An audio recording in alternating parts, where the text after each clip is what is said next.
Hello everyone, welcome to Shal Gulhati, Shiva and Mysticism for another episode of Monday with Mahadev. Last time we were talking about when was Shivji known as Mahadev. He was always Mahadev, but when did people come to know that he is Mahadev? And I gave you the story of the time when Brahma and Vishnu were fighting over supremacy and they realized that it is Shiva who is supreme when he arrived there as a column of fire and he was called Mahadev. Then there was the story of the Ganga Avtaran, when Ganga had to come to earth and Shivji took her on his hair and trickled her down gently for all of earth to take. Maybe then he was called Mahadev. I told you that this time we'll be talking about the Daksha Yag. Daksh was the father in law of Shiva, the father of Sati, and he did a yag, a holy invocation of the Devtas of the Vedas. And he invited Shivji. Now, this is not known to many people. The Daksha Yag we know about is when he had a yag and Sati, his daughter, went there uninvited against Shiva's wishes. And that ended very unfortunately in her death. But there was a yag before this, and in which Shiva was invited. So Shiva went there with his ganas and his merry men, and when he arrived, all the courtiers and rishis munis were already seated, and Shiva just did a namaste to Daksh. But Daksh was infuriated. Probably he wanted something more. That was his ego. He wanted Shiva to touch his feet, or he wanted to keep him standing till he sat down, or whatever it was. Anyway, the Yagya began, and they did all the rites and the rituals. And Daksh, after the Yag, scorned Shiva, saying that this man does not know anything about the Vedas and he does not know anything about the Devtas. And Shivji just kept quiet, he just smiled.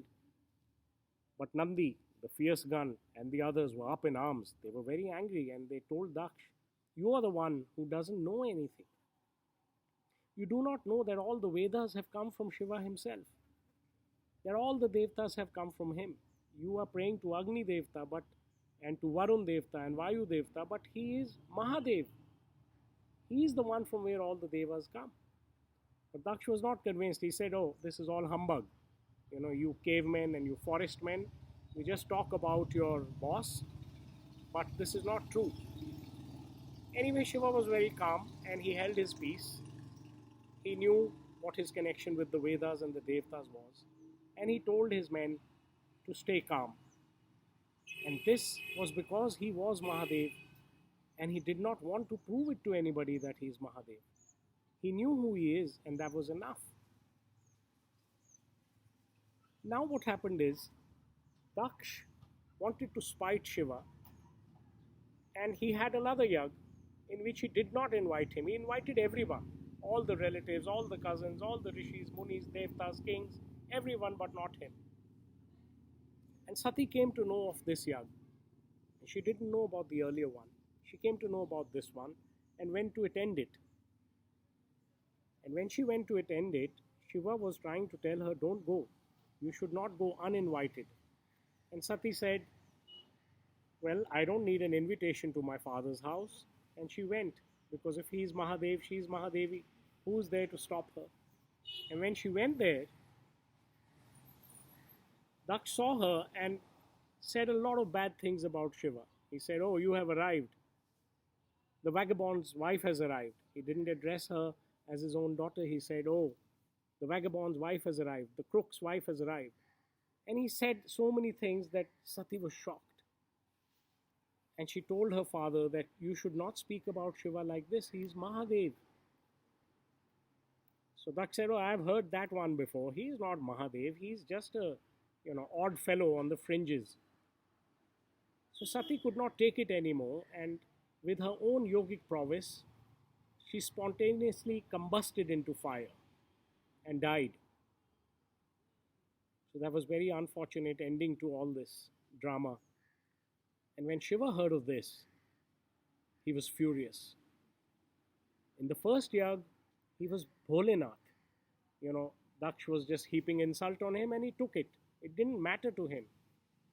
But this time, because Sati had died, So his connection with Daksh was finished and he became Bhutnath. And then there are stories which say that he darkened and he pulled out his hair and pulled out a demon from there called Veerbhadra and told him to go and assassinate Daksh.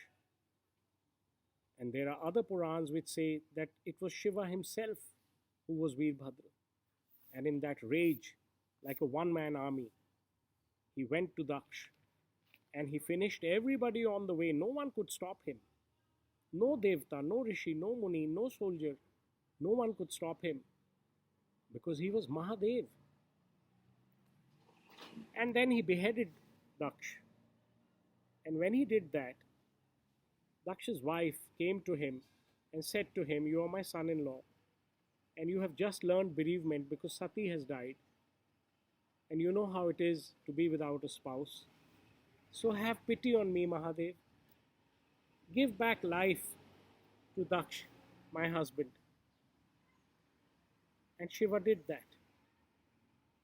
He gave back life to Daksh. It's another story that he gave him a goat's head, which is just a metaphor because goats go meh, meh, meh, which in Hindi means I. And he wanted that metaphor for Daksh because Daksh was all about himself. And of course, it's yet another story. If he could give Daksh his life back, why could he not give Sati her life back? But that is for another time. We will meet next time to tell the last story of why he was called Mahadev.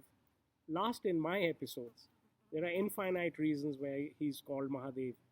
And that will be my favorite story about the Samudra Manthan.